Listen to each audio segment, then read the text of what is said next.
a Nobody's Project production.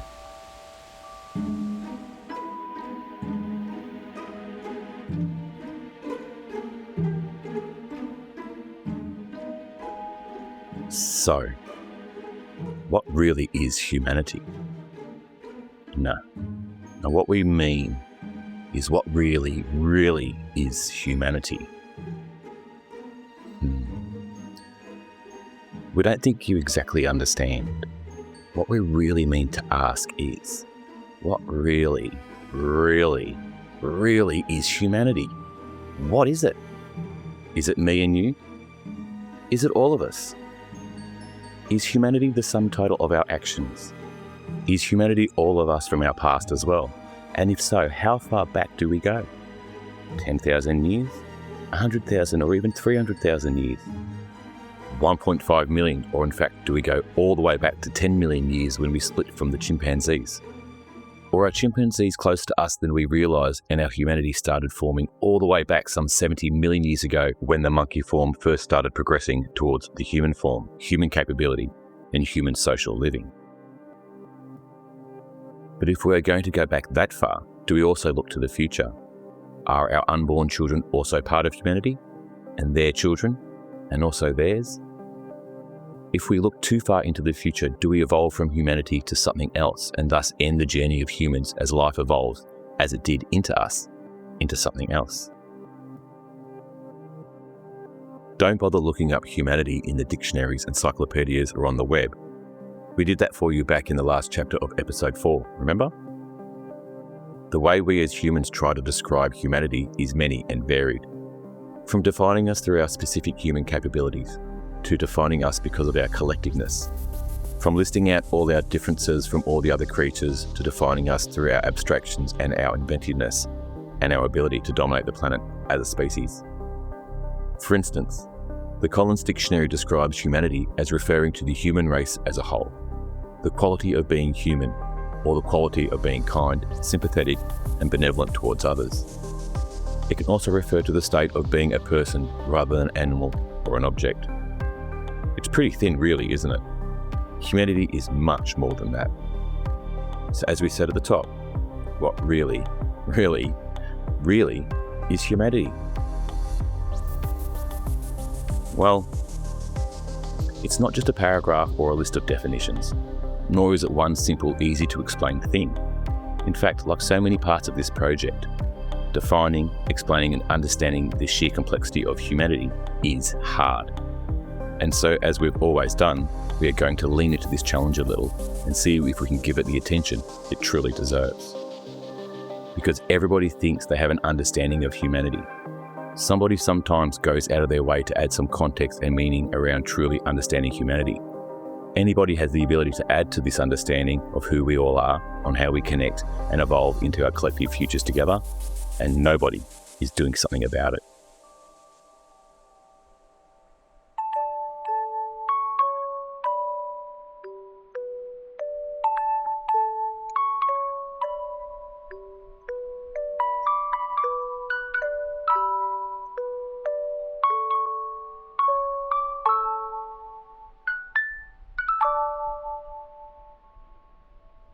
Too Many Arseholes is a social project looking at the rise of pathological behaviours in our society and the erosion of social trust, creating a better conversation around why this is, and finding a way forward to a greater humanity. This episode is the second part of a 2-part miniseries on how do we define humanity and then what do we do to embrace it. This podcast is also part of a larger social project that we want you, the listener, to join in on. Key to this project is bringing together threads from many different academic disciplines to create a body of knowledge we can develop with you to help us all with having better conversations around these pathological behaviours in our personal and social circles. Thanks for joining us today for Season 1, Episode 17. Today's episode title couldn't be more direct: Our Greater Humanity. It's not just a word, a thing that just exists. It's something much, much more. We're going to go a little philosophical on you and look deep inside ourselves so we can fully understand our individual connection to humanity, our contribution. We also go into our social contributions and what should be required of us all, what builds trust and how we should position ourselves when trust is broken. These are the most essential ingredients to strong, healthy, stable, safe, and predictable societies. It's one thing to create a standard. It's another thing to set it. And so thanks for joining us and coming on this journey of reflection and discovery as we attempt to unpack and better understand why there's just too many arseholes.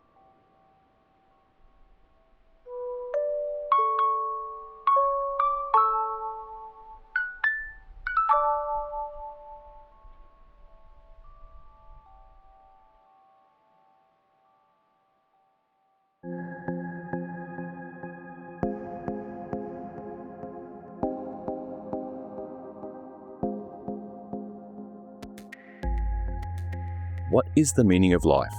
Or maybe we should ask, what is the meaning to life? We might as well ask, why does the Earth go around the Sun? What happens after we die? There are numerous areas of study looking at these incredibly complex and existential lines of thinking. Physics, for starters, is trying to pull our smallest structures apart to better understand everything, from a physics point of view. Anthropology has built, somehow, the elaborate timelines from our earliest forms, our various branches off and then joining back together, that has created the modern day human. That is, if we can still call ourselves human. Psychology and psychiatry have tackled the subject through observing us, our decisions, our behaviours and our words, which, to be honest, has only confused the subject at times. Away from our science and humanities, we have our esoteric lines of thinking. Theosophy, spiritualism and other natural and earth-based belief systems and lines of explaining this world and our lives. And before all these more structured approaches, we had good old religion, our longest surviving and the most robust approach we have always had to understanding who we are and what this all means. Religion isn't unfortunately solid enough in its foundations for the scientific method and academic rigour. Religion didn't give us modern medical innovations, electrical and digital capabilities. Religion as our primary abstraction can only fill in all the gaps in our individual understanding of the world around us through faith and belief. You have to trust the word of God, whichever God or gods that may be. But why have we focused on religion over recent episodes? Why do we think these better conversations need to include a heavy dose of religion, even though this project is anchored in science and scientific thinking? Well, this is because religion best demonstrates something that science has but can't extol, something electrical innovations try to emulate but never can, and something digitalism and digital futurists try to replicate. And they'll probably die on that hill trying because they don't understand what it is that they're trying to replicate. They just don't understand humans and humanity, not like religion does. Religion gives something to each and everyone who partakes. As part of our faith, you have your own individual relationship with your God or gods, your angels, saints, or prophets. And it's these individual relationships that religion so well articulates that we want to extrapolate out for everybody.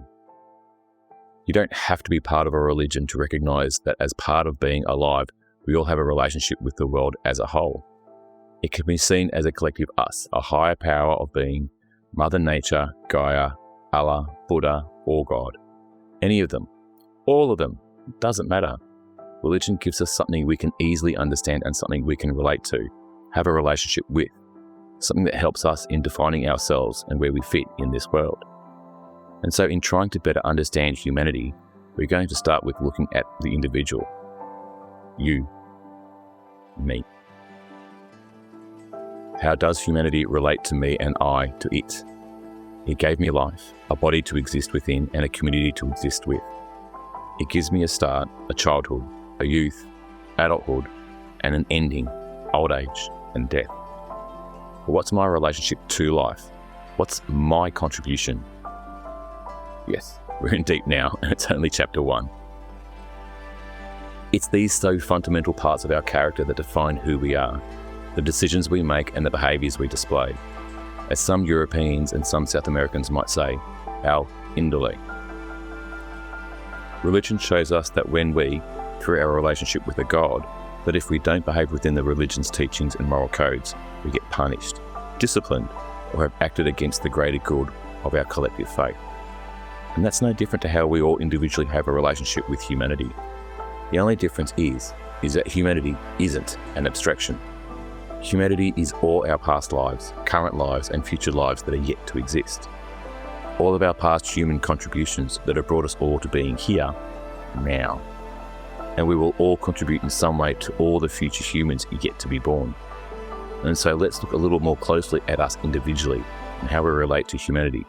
All of us, from forever to forever.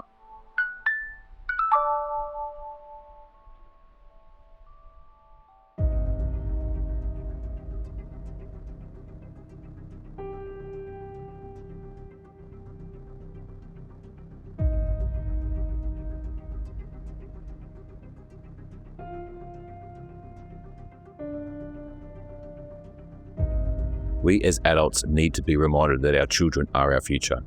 We need to teach them well and let them lead the way. And it is our responsibility that children have a safe place to live. This includes at home, in public, at school, and all other environments children are welcome. One of the most obvious components of how we relate to humanity is how we engage with creating the next generation. If we don't collectively reproduce, then life as humans ends. It's a no-brainer. But as 21st century people, has our approach to reproduction changed recently? Since maybe the 60s? Since certain reproductive autonomy? Recognitions in non-binary genders and non-traditional and now somewhat accepted roles outside the husband and wife? The nuclear family? Well, if you're left-leaning, then yes. And if you're right-leaning, then maybe not. But bookmark this because we are going to come back to politics and humanity in another episode. It truly deserves its own episode or 3. And so from this part, we are going to lean left, but only to demonstrate a point. Once we pull apart the traditional roles of husband and wife and create room for some other roles, we can take the focus off the genetic part of reproduction as being the only important part. Yes, only a man and a woman can reproduce children, but we need a village to raise a child. We need to better understand other roles required for raising children. Roles that not only participate in the upbringing of children, but also in being the monitors and advisors, guiding and providing temporary support and backing, specialists to teach and to instruct, and generalists to ensure a stable, safe and predictable world around our children as they grow and take their place as a young adult in a world full of mature, accountable and responsible adults. It's a little altruistic, but give us this one for now. So outside of being a parent, we all have a responsibility to protect and look out for children. It's something we as communities haven't done very well throughout history. Many factors play a part in how children were treated and mistreated in the past. Due to high infant mortality rates, some parents and communities culturally didn't put the same time and resource investment into their children as we do these days. Parents didn't create deep emotional bonds with their children until they matured into early teenage years. Sexual exploitation of children was often ignored and covered up to protect adults. People tended to compartmentalise these abuses, and there's a lot we will not go into today, and we will save that for next season. But what is important for today's topic is the collective improvements we all need to make to protect our children from further abuses of all kind, and so ensuring we as communities are responsible and accountable for humanity's future.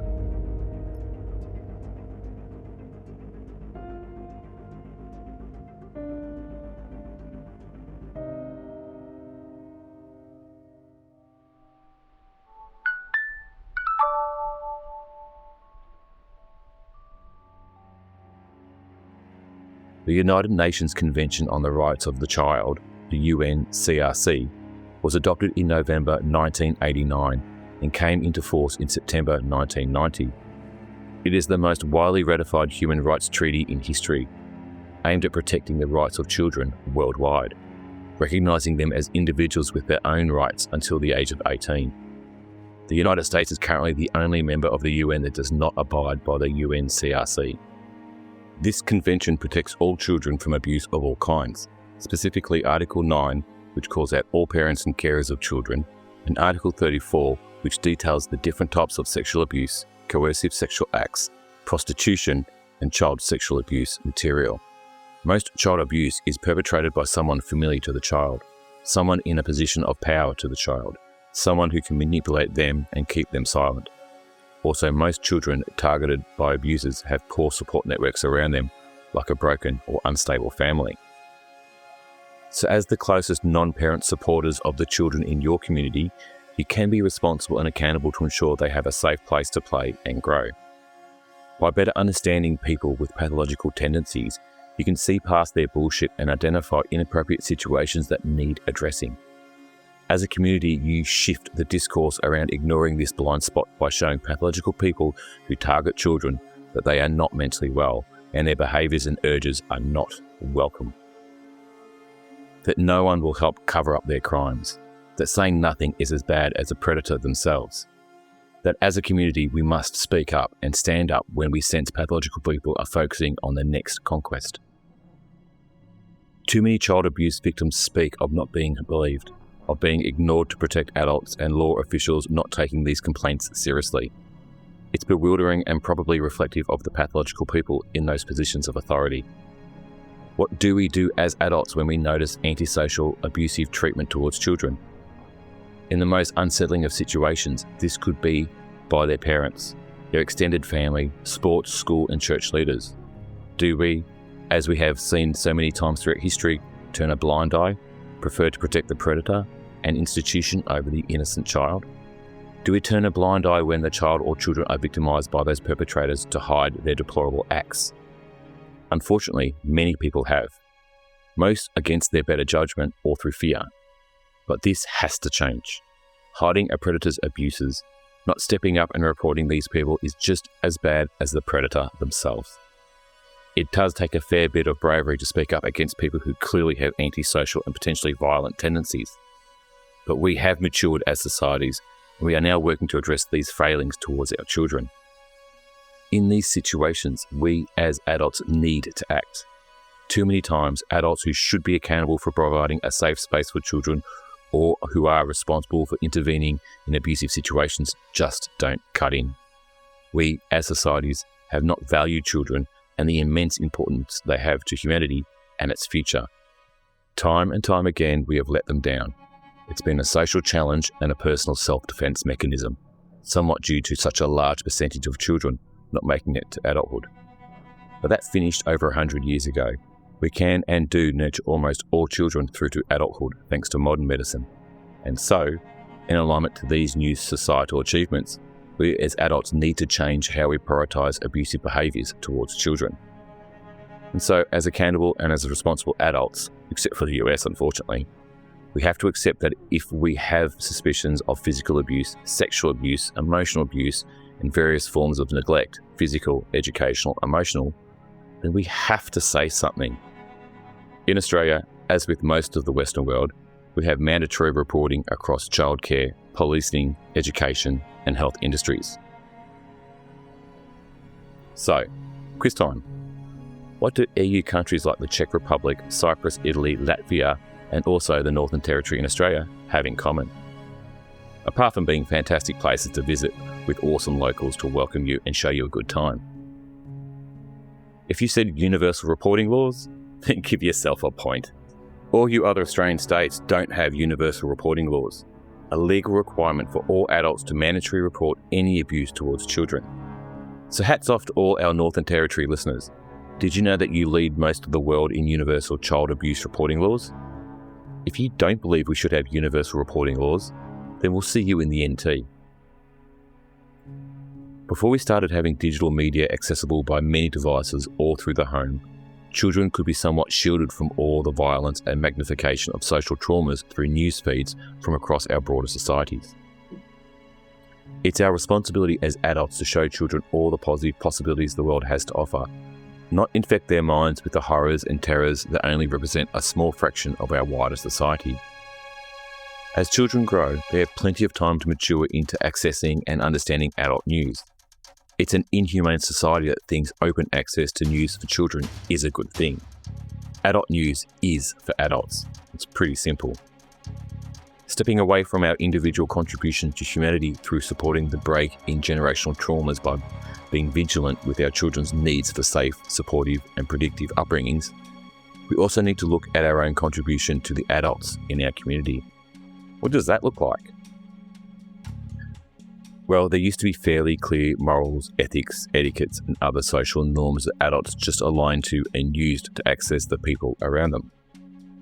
We don't have many of these left currently, and so it's becoming harder and harder to know how to act or not act. But that doesn't mean we move into a future without clear morals, ethics, etiquettes, or other social norms. Part of why we dropped a lot of our standard social behaviours from the past 100 years is due to us collectively not needing them or finding that they aren't relevant anymore. They mostly feel out of fashion. This could also be a reflection of an erosion in social norms and a shift away from strong communities, like ones where even showing basic courtesies, like a nod of recognition or standing aside for someone who is injured, pregnant, young, old, maybe even just someone carrying something heavy. As we proposed in part 1 of this 2-part series, we could create a universal declaration of human behaviours, the UDHB.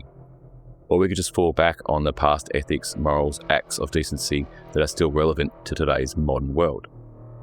Either way, once we have recreated or re-established basic agreed ways of behaving predictably towards each other, we can then start to set these standards through our everyday acts, through our decisions and our behaviours.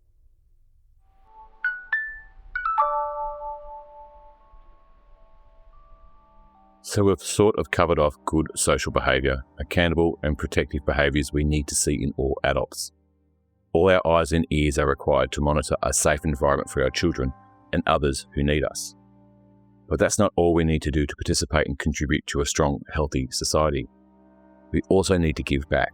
As adults, we need to give our time, ourselves, our resources to ensure communities are strong, vibrant places for everyone. Community engagement, mostly centred around volunteering, is the most pure form of community involvement. It doesn't need much explaining, apart from the obvious. Volunteer organisations across the Western world are losing their volunteers at a shocking rate. Rates in the drop of formal community volunteering across many Western nations like Australia, the US and the UK has significantly dropped post-COVID-19. As an example, Australia is down 10% from 36% pre-2019 to 26% volunteering in 2022.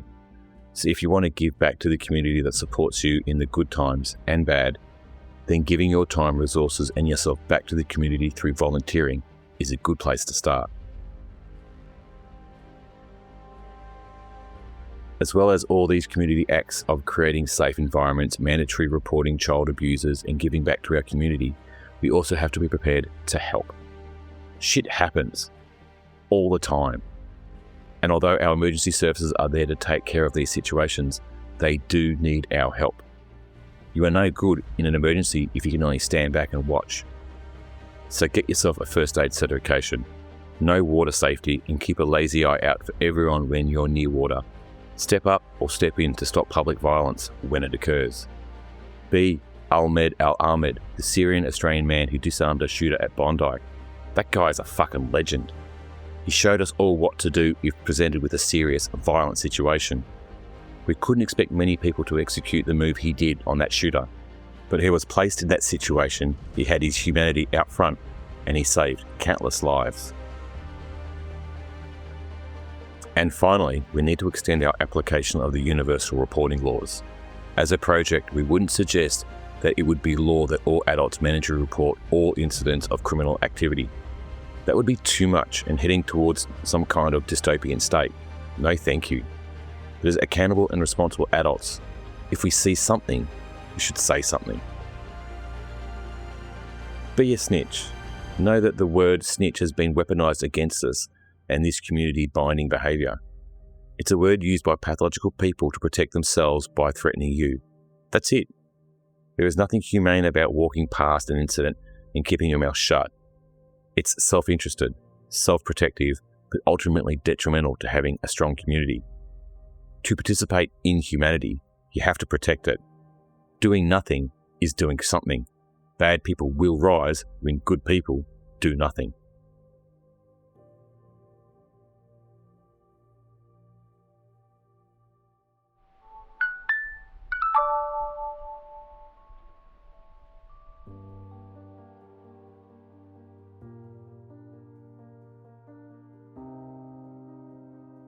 Back in episode 11, Evolution of the Apes, we used the word trust 33 times to make sure that we illustrated how important and critical trusting each other was to kicking off evolving our earliest human capabilities.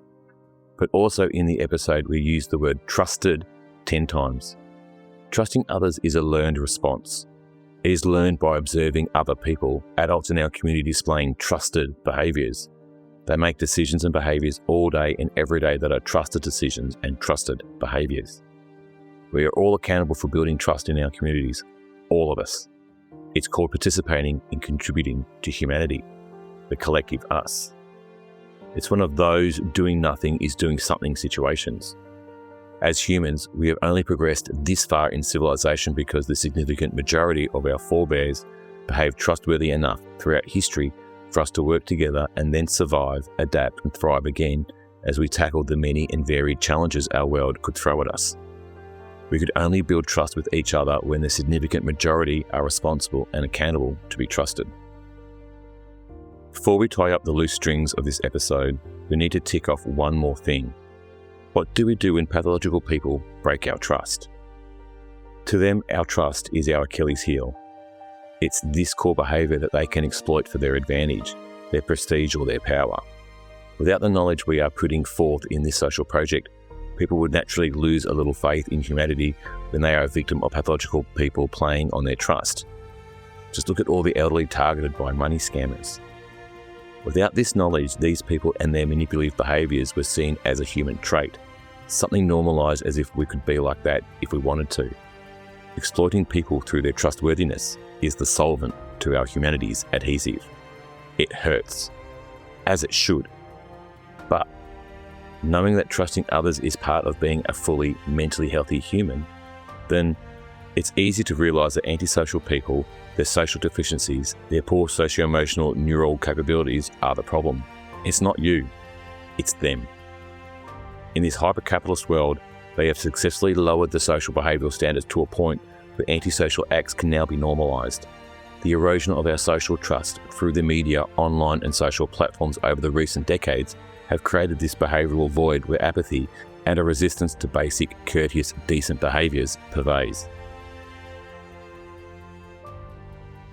In the last episode, we focused on creating new standards, leveraging the Universal Declaration of Human Rights to explore the possibility of creating a Universal Declaration of Human Behaviours, a standard which can be adopted so we all at least have some baseline to work from. But that's not enough. We spoke about universal mandatory reporting. NT again, you seriously rock in this area. But these should be the basics. If you see something, say something. That should be the norm.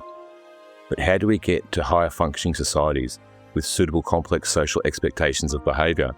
They just don't happen overnight. Well, here's the best way to demonstrate that last bit.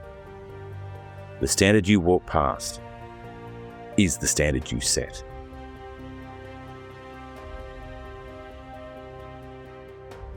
If you choose to be lazy, if you think it can be done later, if you ignore the signs, or simply accept the bullshit you hear instead of believing your eyes, then you have disengaged from being a responsible, adult human being.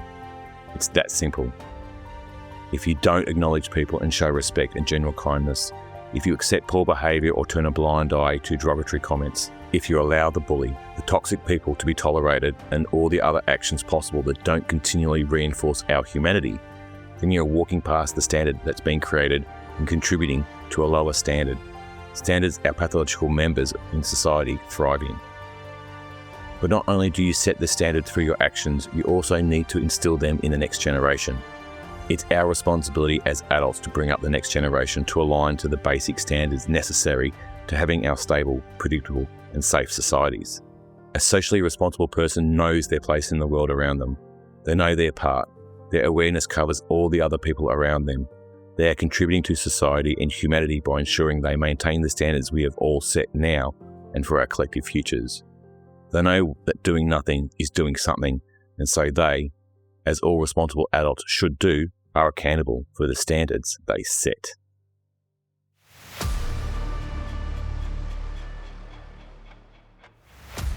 And so there it is, a greater humanity. It is the sum total of all our individual positive efforts. When we defer to our humaneness. When we consider our fellow human beings and their needs. when our actions and decisions protect the world we need to live in. When we contribute to our communities and are able to be there for others in times of need and in times of emergencies. It's how we all choose to partake, not just take. And if we can all, in our own unique individual ways, leave this world a little more humane than we found it, if we can break the generational trauma cycles somewhat, if we can ensure our next generations are prepared and ready for the challenges in our collective futures, then yes, we can be hopeful for a future where we all share in a greater humanity.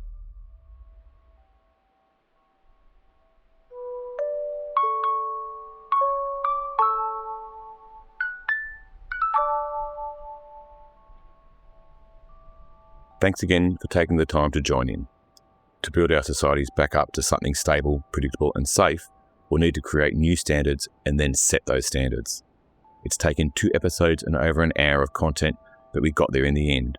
We wanted to make sure you know clearly how to create the world we want and then how to get there. And as we said earlier, if we really don't believe we should have universal reporting laws for child abuse or neglect, then we will, absolutely, most definitely, see you in the NT. Too Many Arseholes is research written and produced by Nobody's Project. To put this series together, we have drawn on many sources, publications, books and podcasts. Throughout this series, we will ask you to go read and listen to an article, book or podcast to accompany our episodes. Check out our show notes for recommendations for upcoming episodes and also for our sources. It is important that we acknowledge and promote the people and the work they have published that has inspired this project. And finally, we are always keen to hear from you. Do you have an experience, idea or insight that you'd love to share with the project? If so, please send an email to contactus@tooManyArseholes.com. Visit our social media pages and please, feel free to get in contact and have a better conversation with us. To support the project, you can go to our Patreon page where you can get more information on the project and support us. You can also join our Patreon group and get early and ad-free episodes as well as other benefits. You can also like, subscribe and review the podcast to help spread the conversation. And the best way to support us is to share the podcast with your family, friends and colleagues so you can have a better conversation with them. Until we catch up again, give a shit about our planet and just please, don't be an arsehole.